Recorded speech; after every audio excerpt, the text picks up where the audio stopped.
Hi everyone, this is Michelle, and today I'm sharing a quick Valentine cookie watercolor tutorial that's perfect for your sketchbook.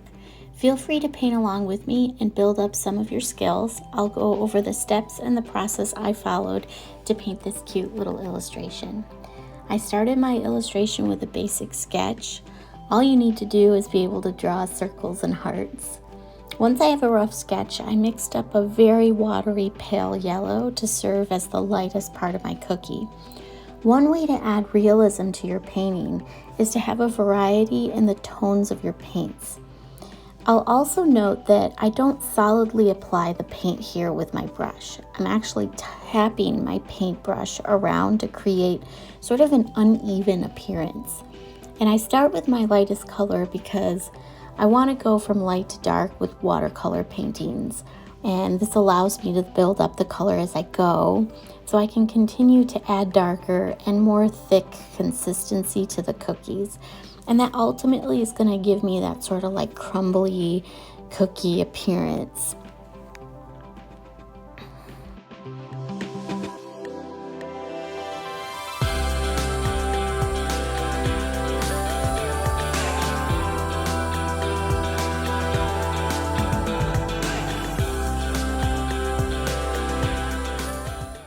Here you can see me adding in the shadows of the cookies. So where the chocolate sits in the cookie will be the darkest part of the cookies. Also, I wanted to use this darker brown to show the cracks in the cookie. Again, it's kind of like one of those like dry, crumbly cookies that you buy in the store. So I want to give it that uneven, crumble-like texture where you'd have some cracks.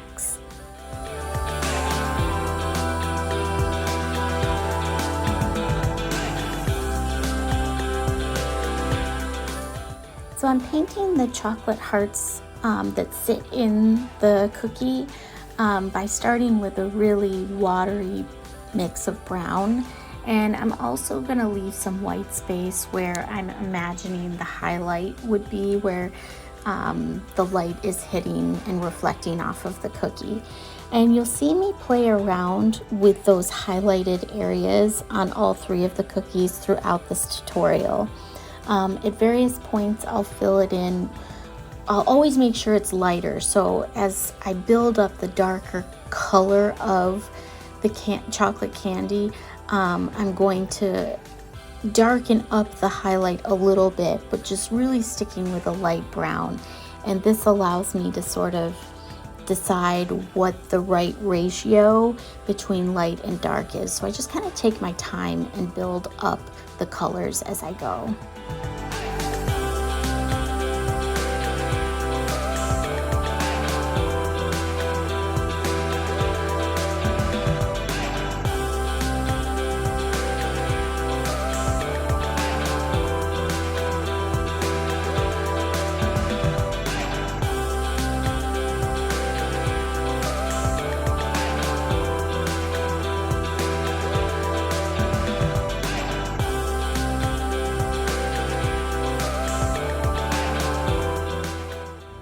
So I started to notice that this illustration was a little bit brown and beigey, and it's a Valentine's painting, so I decided I wanted to girly it up a little bit.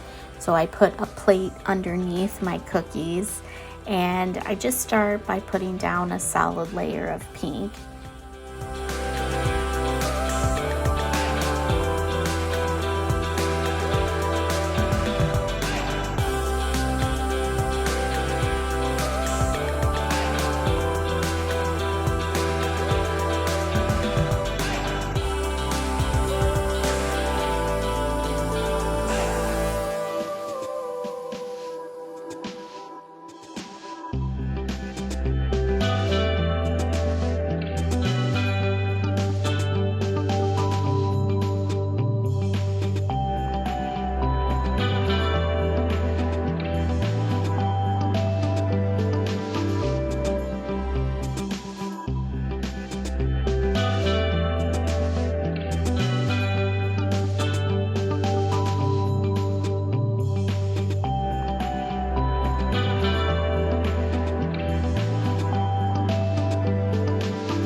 I wanted to create a shadow where my cookies are sitting on the plate.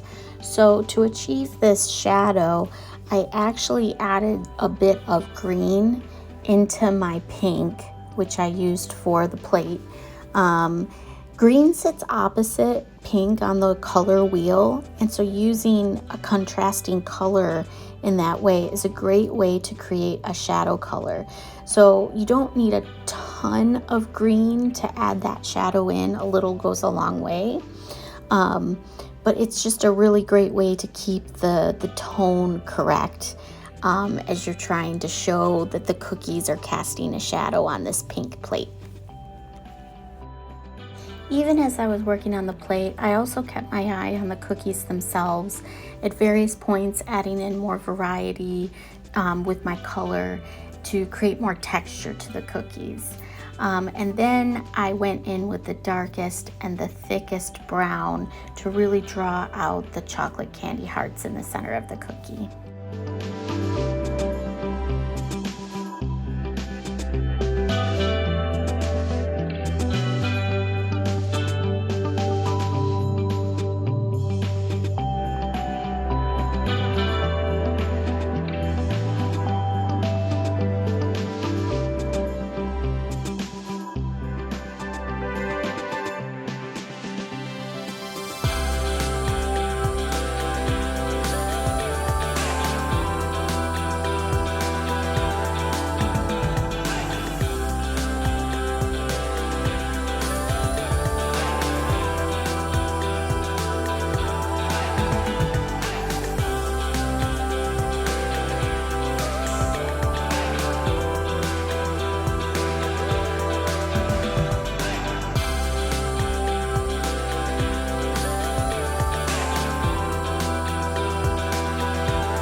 Okay, to add some finishing touches to this sketchbook illustration, I pull out one of my favorite tools, which is white gouache, and I use this to add highlights in a few places. I put highlights on the plate, and then I also added some highlights to the chocolate.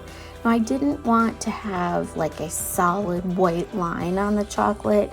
I didn't think that would look very realistic. I actually decided to blend the white slightly with the brown around it, which I think created a more realistic, natural looking highlight.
Alright, there you have it. This was an easy Valentine themed sketchbook illustration that you can follow to build up some of your watercolor skills. Like and follow for more watercolor content. Thanks so much for watching.